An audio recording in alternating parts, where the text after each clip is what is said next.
नमस्कार मंडळी, श्री स्वामी समर्थ. स्वागत आहे तुमची माझी या यूट्यूब चॅनलमध्ये. आजचा दिवस तुम्हाला खूप छान सुखाच्या आनंदाच्या जाऊ हीच मी स्वामींच्या चरणी प्रार्थना करते आणि आज या नवीन व्हिडिओला सुरुवात करते. येत्या 15 जूनला म्हणजे सोमवती अमावस्या आहे. अमावस्या प्रत्येक महिन्यामध्ये अमावस्या तिथी येतं आणि प्रत्येक अमावस्याच्या महत्त्व हे सुद्धा वेगवेगळे असतात. सोमवारी येणाऱ्या अमावस्याला सोमवती अमावस्या असे म्हणतात. दरवर्षाला आपल्या पितरांच्या पूजा करावी असे आपल्या धर्मशास्त्रामध्ये सांगितले आहे. परंतु जर प्रत्येक महिन्यात ते शक्य नसेल तर किमान सोमवती अमावस्याला आपल्या पितरांच्या पूजा अवश्य केली पाहिजे. कारण सोमवती अमावस्या ही भगवान शिव आणि माता पार्वती यांना समर्पित असतं. या दिवशी व्रत करून पिंपळा वृक्षाची पूजा केली जातं. भगवान शिवशंकर हे पितरांच्या देवता आहेत आणि म्हणूनच या दिवशी पितरांच्या पूजा केलं जातं. ही सोमवती अमावस्या अधिक महिन्यात आलेली आहे. आणि जसं की तुम्हाला माहिती आहे, अधिक महिना हा दर 3 वर्षातनंच येतं आणि आपल्याला हिंदू धर्मात दर 3 वर्षांनी येणारे अधिक मास साल अनन्यसाधारण महत्त्व आहे. आणि या महिन्यामध्ये जी अमावस्या येतं ती सुद्धा दर 3 वर्षांनी येतं आणि म्हणूनच या अधिक महिन्यात येणारी अमावस्या अतिशय पवित्र मानले जातं. या दिवशी केलेली पूजा, दान आणि पितरांची शांतीसाठी केलेली विधी अनंत पटीने फळ देतात. अधिक मास हा भगवान विष्णूंचा आवडता महिना मानला जातो आणि या अमावस्याला विष्णू आणि शिव यांच्या मनोभावी पूजा केल्याने कुंडलीतला दोष दूर होतात. तसेच जन्म मृत्यूच्या केतूतून मुक्ती मिळण्यास मदती होतं आणि म्हणूनच या दिवशी अनेक स्त्री व्रत करून पिंपळा वृक्षाला प्रदर्शन करतात असतात. पिंपळाच्या झाडाशी पूजा करतात असतात. कारण सोमवती अमावस्याच्या व्रत हे अखंड सौभाग्य प्राप्तीसाठी आणि पतीची प्रगती होण्यासाठी खूप जास्ती प्रभावी व्रत मानलं जातं. म्हणूनच या दिवशी कमीत कम स्त्रियांना तरी व्रत जे आहे तर ते करायचीच आहे आणि पिंपळाच्या झाडाशी पूजा करायची आहे. धार्मिक दृष्टीने अधिक महिन्यात येणारी अमावस्या ही खूप महत्त्वाची आणि मोठी तिथी असल्यामुळे या दिवशी खास काही प्रभावी उपाय सुद्धा केला जातो. आज या व्हिडिओमध्ये मी तुम्हाला एक अतिशय प्रभावी असा उपाय सांगणार आहे. सोमवती अमावस्याला तुम्ही काहीच नाही केलं तरी चालेल, पण एक नारळाचा अत्यंत प्रभावी उपाय करा. हा उपाय केल्याने सर्व कामात यश मिळतं. पुढील 33 वर्ष धनधान्य, संपत्ती, पैसा हा कमी पडणार नाही. लक्ष्मीच्या कृपेने पुढच्या 33 वर्ष तुम्ही भरभरून अधिक प्रगती होईल. आपल्या कुटुंबाच्या प्रगती होईल. असेच घरातली इडापिडी, नजरबाण, दारिद्र्य हे देखील दूर होईल. तर हा उपाय कसं करायची आहे, कोणत्या वेळात करायची आहे याबद्दल संपूर्ण माहिती मी तुमच्यासोबत शेअर करणार आहे. यामुळे तुम्ही हा व्हिडिओ स्किप न करता शेवटपर्यंत नक्की पहा. चॅनलवरती नवीन असेल तर चॅनलला सबस्क्राईब करा आणि असेच माहितीपूर्वक नवनवीन व्हिडिओ पाहण्यासाठी बेल आयकॉनलाही प्रेस करा. म्हणजे जेव्हा कधी मी नवीन व्हिडिओ अपलोड करेल त्याच्या नोटिफिकेशन सर्वात अगोदर तुम्हाला भेटेल आणि तुम्ही एक पण व्हिडिओ मिस करणार नाही. तसेच व्हिडिओला एक हाईक देखील घ्या आणि व्हिडिओला तुम्हाला जे काही प्रभावी उपाय सांगणार आहे तर हे उपाय आपल्याला सोमवती अमावस्याच्या दिवशी करायची आहे. काही उपाय असा आहे जे तुम्हाला सकाळीच करायची आहे आणि काही उपाय असे आहे जे तुम्हाला संध्याकाळी करायची आहे. जे काही उपाय मी तुमच्यासोबत शेअर करणार आहे तर ते अत्यंत प्रभावी आणि स्वास्तिक उपाय आहे. अनेक जणांना हे उपाय केली सुद्धा आहे आणि त्या उपायाच्या त्यांना फळ देखील प्राप्त झालेली आहे. यामुळे प्रत्येकाने मी जे काही उपाय तुम्हाला सांगणार आहे तर ते उपाय जे आहे तर ते आवर्जून करायची आहे. जसं की तुम्हाला माहिती आहे, सोमवती अमावस्या जी असतं तर ते 3 वर्षातला सर्वात मोठी अमावस्या तिथी मानला जातं. या अमावस्याला आपण काही खास प्रभावी उपाय किंवा सेवा केलं ना तर त्याची आपल्याला निश्चित फळ प्राप्ती होतं. म्हणूनच सोमवती अमावस्येला हा एक नारळाच्या अतिशय प्रभावी असा उपाय करणार आहोत. ज्या घरामध्ये अमावस्येच्या दिवशी हा एक उपाय केली जाईल तर घरात अखंड लक्ष्मी वास करेल. त्या घरातली गरिबी ही कायमच्या दूर होईल. कारण आपल्याला सर्वांनाच माहिती आहे की आपण दिवाळीच्या लक्ष्मीपूजा हे सुद्धा अमावस्येच्या दिवशी करत असतो आणि यामुळे अमावस्येच्या दिवशी हा धन प्राप्तीसाठी, लक्ष्मी प्राप्तीसाठी, लक्ष्मीला आकर्षित करण्यासाठी खूप महत्त्वाची मानला जातं.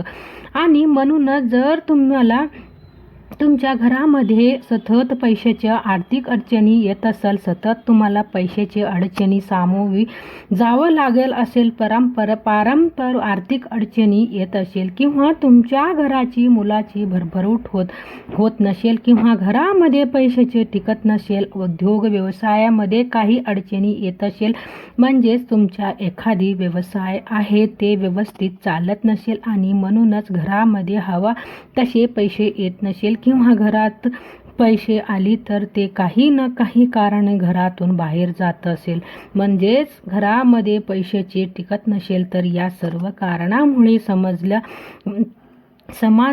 समाजात किंवा माता लक्ष्मी समजलं असेल की माता लक्ष्मी आपल्या घरामध्ये स्थिर नाही.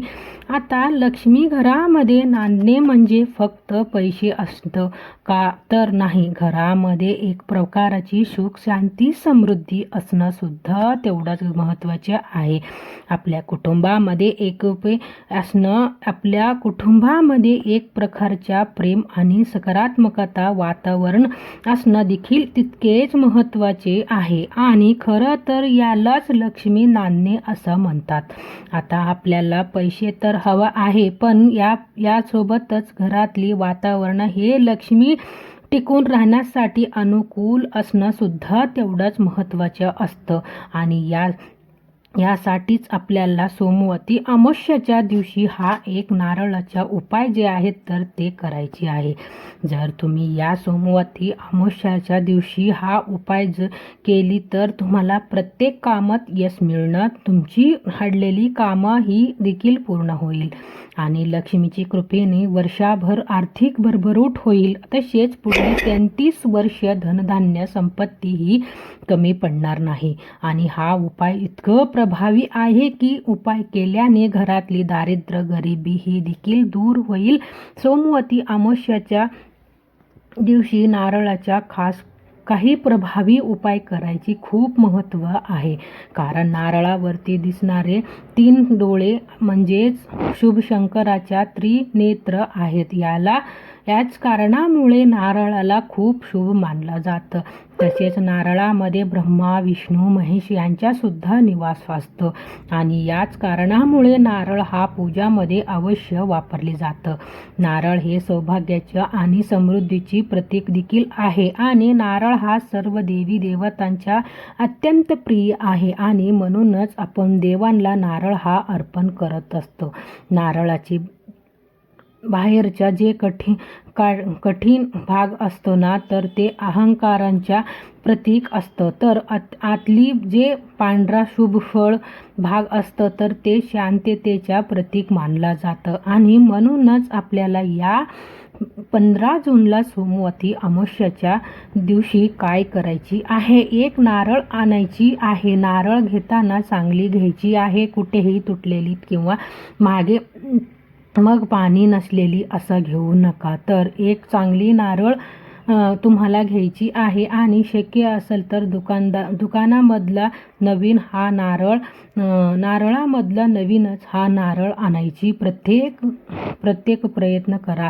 घरामध्ये आहे पण ते जर तुम्ही पूजामध्ये वापरलेली असेल तर ते नारळ तुम्हाला घेता येणार नाही. म्हणूनच चांगली एक नारळाच्या तुम्हाला आणायची आहे. हे उपाय करण्याच्या अगोदर स्वच्छ स्नान करून घ्यायची आहे.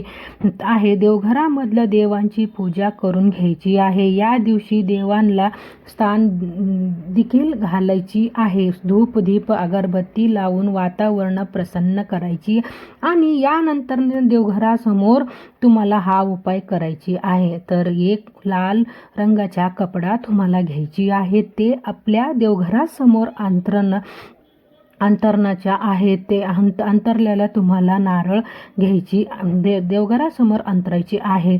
त्या नारळ घ्यायची आहे. नारळावरती तुम्हाला कुंकू आणि स्वास्तिक काढायची आहे. स्वास्तिक मधला 4 बिंदू एक आणि कड्याच्या 2 लाईन सुद्धा घ्यायची आहे. आणि यानंतर हा नारळ त्या लाल कपड्यामध्ये ठेवायची आहे.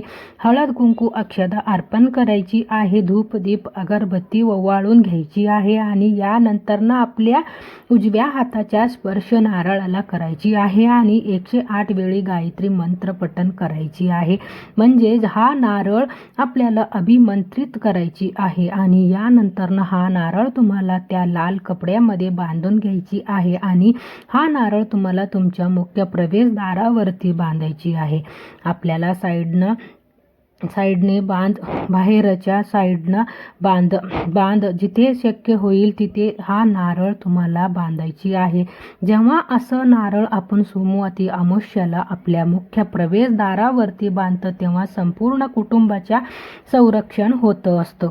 आपल्या कुटुंबावरती कोणतेही वाईट संकट विघ्न हे जे आहेत तर ते येत नाही किंवा कुठलेही इडापिडी दारिद्र्य हे आपल्या घरामध्ये येत नाही. तसेच हा उपाय केल्याने आपल्या घरामध्ये भरून प्रगती होतं आणि घराच्या अखंड लक्ष्मी वास करतं. आणि म्हणूनच सोमवती अमावस्येला हा उपाय तुम्हाला दिवसभरामध्ये अगदी सकाळपासून ते संध्याकाळपर्यंत जेव्हा शक्य होईल तेव्हा हा उपाय तुम्हाला करायचे आहे. जर तुमच्या एखादी दुकान असेल, एखादी शॉप असेल तर तिथे सुद्धा असा नारळ तुम्ही अभिमंत्रित करून तुमच्या दुकानाच्या बाहेर किंवा आतून साईडला बांधू शकता. यामुळे उद्योग व्यवसायामध्ये प्रगती होतं. तसेच जर तुमच्या घरामध्ये पैशांची आर्थिक अडचणी येत असेल तर घरात पैसे टिकत नसेल, घरात तुम्ही आज 50 रुपये कमवून आणता परंतु दुसऱ्या दिवशी तिथून तुमच्या 500 रुपये खर्च होत असेल तर म्हणजे लक्ष्मीच्या लगेच नसेल अशीच तुम्हाला नारळाच्या पूजा करायची आहे. आणि हा नारळ तुम्हाला जिथे तुम्ही धनसंपत्ती काही तशीच थोडाफार पैसे असतात तर त्या ठिकाणी त्या तिजोरीमध्ये तुम्हाला हा नारळ ठेवायची आहे. यामुळे धनवाढ होतं किंवा धनही आहे तर ते होतं. आणि त्याच्याबरोबर पुढच्या उपाय सुद्धा तुम्हाला सोमवती अमावस्येच्या करायची आहे. हा उपाय देखील तुम्ही दिवसभरामध्ये कधीही करू शकता, अगदी सकाळपासून ते संध्याकाळपर्यंत. जर हा उपाय तुम्हाला पितृदोष दूर करण्यासाठी आहे. जर तुम्हाला पितृदोष लागलेली असेल तर आयुष्यामध्ये खूप अडचणी, संकट, दुःख येत असतात. कोणत्याही कामात यश मिळत नाही, कोणत्याही गोष्टी मनासारखे घडत नाही, घरामध्ये सुख शांती टिकत नाही. कारण पितृ जर नाराज असतील तर तुम्ही कितीही देवांची पूजा, सेवा, उपासना, व्रत केला तरी याच्या फळ जे आहेत तर ते आपल्याला मिळत नाही. कारण आपल्या स्वामींच्या केंद्रामध्ये सुद्धा सांगितलं जातं, पहा हा तुमच्या पूर्वज नाराज असतील तर तुम्ही देवतांच्या सेवा करूनही फायदा होत नाही. यावेळी देवतांच्या सेवा केला तर चालेल पण पितरांच्या सेवा अवश्य करायची आहे. म्हणूनच या सोमवती अमावस्येच्या दिवशी एक नारळ घ्यायची आहे आणि ते तुमच्या डोक्यावरून